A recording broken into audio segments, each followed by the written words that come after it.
Assalamualaikum warahmatullahi wabarakatuh. Alhamdulillahirabbil alamin wa bihi nasta'in ala umuri dunya waddin.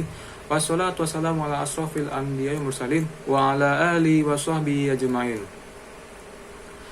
Pertama sekali marilah sama-sama kita ucapkan kepada Allah Subhanahu wa taala yang mana Ia telah memberikan kita nikmat kesehatan dan kesempatan sehingga para pemirsa bisa dapat menyaksikan video presentasi dari kelompok kami. Dan tak lupa pula sholawat berserta salam marilah sama-sama kita haturkan kepada junjungan alam, yakni Nabi besar kita Nabi Muhammad SAW, yang mana beliau telah membawa kita dari zaman jahiliyah hingga zaman yang penuh ilmu pengetahuan yang kita rasakan saat ini. Yang kami hormati kepada Bapak Tony Iswadi, SEMM AKT, selaku dosen pembimbing mata kuliah pemeriksaan akuntansi 2 ini. Dan tak lupa pula para hadirin pemirsa yang menyaksikan video presentasi kami ini. Baiklah, langsung saja pada materi yang pertama yang akan dipaparkan oleh rekan kami, yaitu Saudari Zahwa Oktaira Nurjasti. Kepadanya dipersilahkan. Baiklah, materi yang pertama yaitu pengujian kepatuhan siklus pendapatan.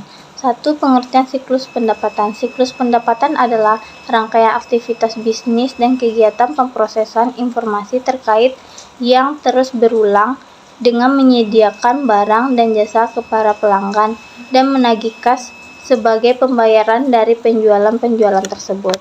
Siklus pendapatan terdiri dari transaksi penjualan barang atau jasa baik secara kredit maupun secara tunai.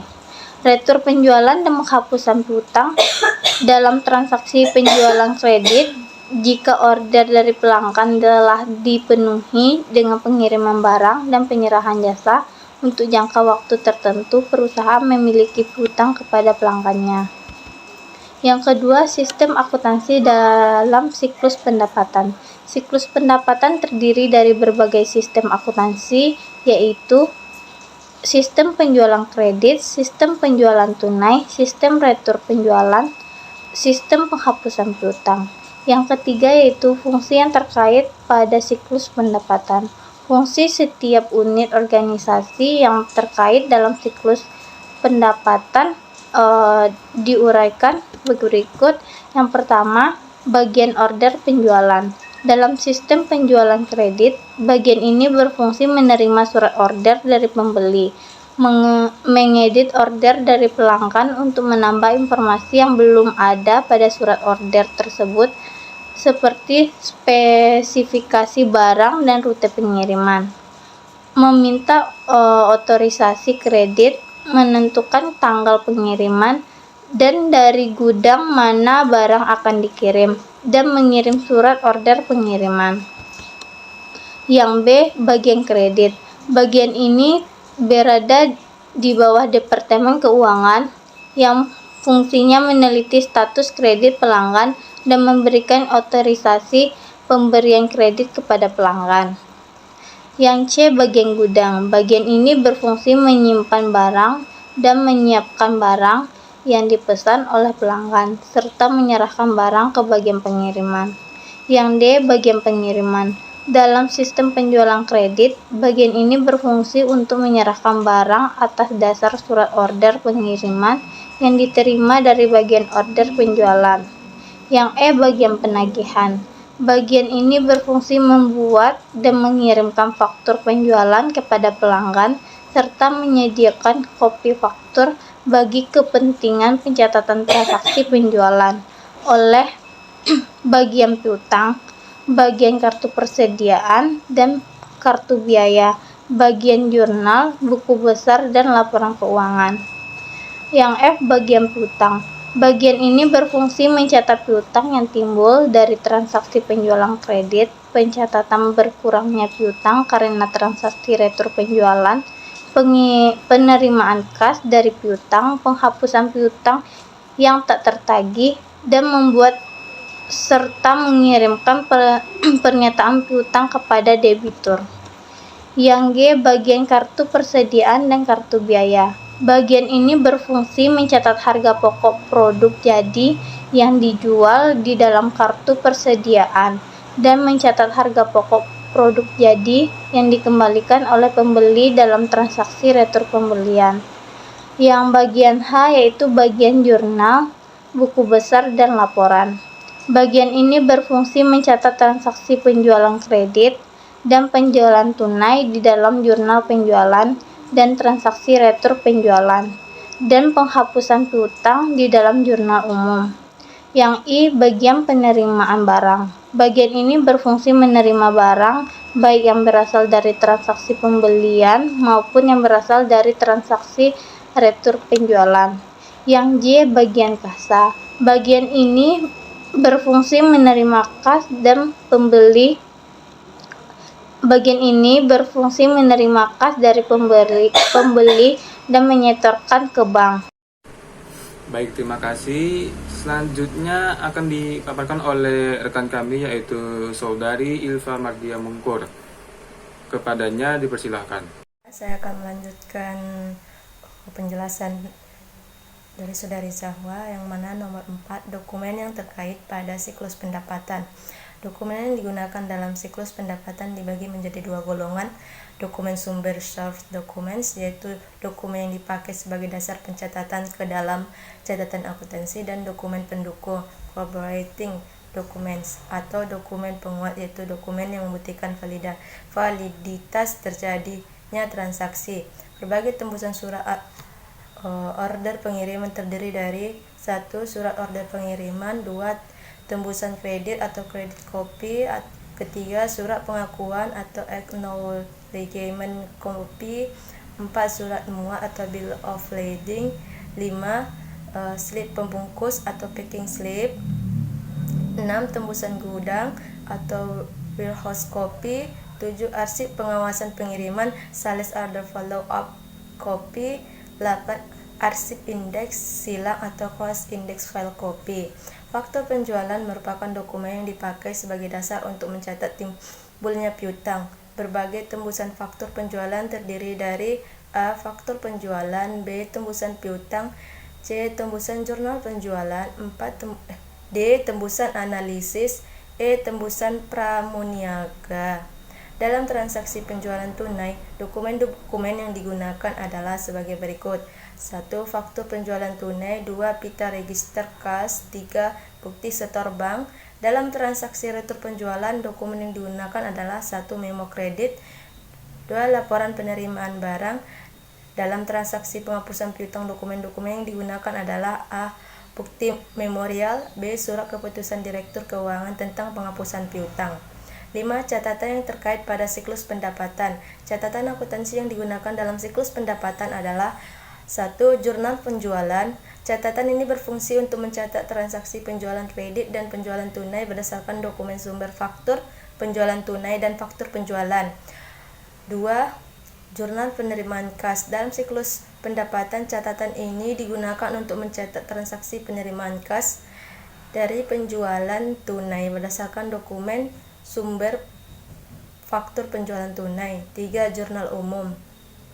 Dalam siklus pendapatan, catatan ini digunakan untuk mencatat transaksi retur penjualan berdasarkan dokumen sumber memo kredit, untuk mencatat penghapusan piutang berdasarkan bukti memorial, dan untuk mencatat harga pokok produk yang dijual berdasarkan bukti memorial.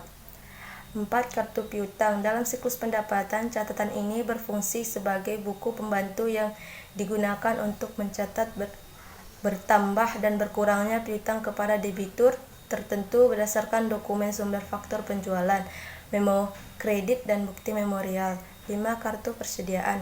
Dalam siklus pendapatan, catatan ini berfungsi sebagai buku pembantu yang digunakan untuk mencatat harga pokok produk jadi tertentu yang dijual berdasarkan dokumen sumber faktur penjualan. 6. Buku besar. Rekening buku besar yang terkait dalam siklus pendapatan adalah A. Kas, B. Piutang dagang, C. Persediaan produk jadi, D. Hasil penjualan, E. Penjualan tunai, F. Harga pokok penjualan, G. Cadangan kerugian piutang. Baik, sekian dari saya kembalikan. Baiklah, Materi selanjutnya itu akan saya jelaskan sendiri, yang itu yang keenam, program pengujian kepatuhan terhadap siklus pendapatan, yaitu sistem penjualan kredit. Ada beberapa langkah-langkah. Yang pertama yaitu melakukan pengamatan terhadap pemisahan fungsi penjualan. Yang kedua, ambil sampel surat order pengiriman. Langkah yang ketiga yaitu ambil sampel arsip faktur penjualan. Yang keempat, pilih suatu sampel jumlah bulanan pencatatan di dalam jurnal penjualan dan bandingkan dengan postingnya ke dalam rekening yang bersangkutan di dalam buku besar. Kemudian yang kelima, periksa bukti dikirimkannya secara periodik surat pernyataan piutang kepada debitur. Selanjutnya, sistem penjualan tunai, yaitu ada 4 langkah. Yang pertama, lakukan pengamatan terhadap pemisahan fungsi penjualan. Yang kedua, ambil sampel arsip faktur penjualan tunai. Yang ketiga, minta kertas kerja fungsi pemeriksaan intern yang bersangkutan dengan penghitungan kas. Yang keempat, pilih suatu sampel jumlah bulanan pencatatan di dalam jurnal penerimaan kas dan bandingkan dengan postingnya ke dalam rekening yang bersangkutan di dalam buku besar. Kemudian yang B yaitu pengujian kepatuhan siklus pengeluaran. Pertama, pengertian siklus pengeluaran. Siklus pengeluaran adalah serangkaian aktivitas bisnis dan pemrosesan informasi terkait yang terus berulang dalam rangka pembelian dan pembayaran barang dan jasa kepada pemasok. Yang kedua, sistem akuntansi yang terkait pada siklus pengeluaran. Sistem pembelian yang terdiri dari berbagai prosedur berikut ini. 1. Prosedur pemerintahan pembelian. 2. Prosedur order pembelian. 3. Prosedur penerimaan barang. 4. Prosedur penyimpanan barang. 5. Prosedur pembuatan bukti kas. Dan 6. Prosedur pencatatan utang. Yang B, sistem pengeluaran kas yang terdiri dari jaringan prosedur berikut ini. 1. Prosedur pembayaran bukti kas keluar. 2. Prosedur pencatatan keluar kas. 3. Perancangan program audit untuk pengujian pengendalian transaksi pembelian, yaitu ada dokumen. Dokumen ialah surat permintaan pembelian, surat permintaan otoritas investasi, surat permintaan otorisasi, surat permintaan penawaran barang, dan surat order pembelian. Yaitu satu lagi catatan akuntansi. Register bukti kas, jurnal pembelian, buku pembantu utang, buku pembantu persediaan. Penyusunan program audit untuk pengujian pengendalian terhadap transaksi pembelian. Proses audit. 1. Keberadaan atau kejadian. 2. Kelengkapan. 3. Penilaian atau alokasi. 4. Periksa adanya pengecekan independen terhadap posting ke buku pembantu dan jurnal. Kemudian fungsi yang terkait. Pertama, fungsi yang memerlukan pengeluaran kas. 2. Fungsi pencatatan utang. 3. Fungsi keuangan. 4. Fungsi akuntansi biaya. 5. Fungsi akuntansi umum. Dan yang keenam, fungsi audit intern. Kemudian penyusunan program audit untuk pengujian pengendalian terhadap transaksi pengeluaran kas. Proses audit, yaitu 1. Keberadaan atau keterjadian. 2. Kelengkapan. 3. Penilaian atau alokasi. Kemudian selanjutnya, program audit untuk pengujian pengendalian terhadap transaksi pengeluaran kas. Yang pertama, lakukanlah pengamatan terhadap prosedur pembuatan cek dan pencatatan cek ke dalam register cek. Yang kedua, ambil sampel transaksi pengeluaran kas dari register cek dan lakukan pemeriksaan terhadap dokumen pendukung. Dan yang ketiga, periksa bukti digunakannya formulir bernomor urut cetak dan bertanggungjawabkan pemakaian formulir tersebut. Dan yang keempat, ambil sampel bukti kas keluar yang telah dibayar dan lakukanlah pengusutan ke dokumen dan catatan akuntansi yang bersangkutan. Kelima, periksa adanya independen terhadap posting ke buku pembantu jurnal. Mungkin sekian dari materi yang telah kami paparkan kepada pemirsa semua. Jika ada kesalahan terhadap penyampaian atau penulisan materi yang kurang kami mohon maaf. Wabillahi taufiq wal hidayah. Wassalamualaikum warahmatullahi wabarakatuh.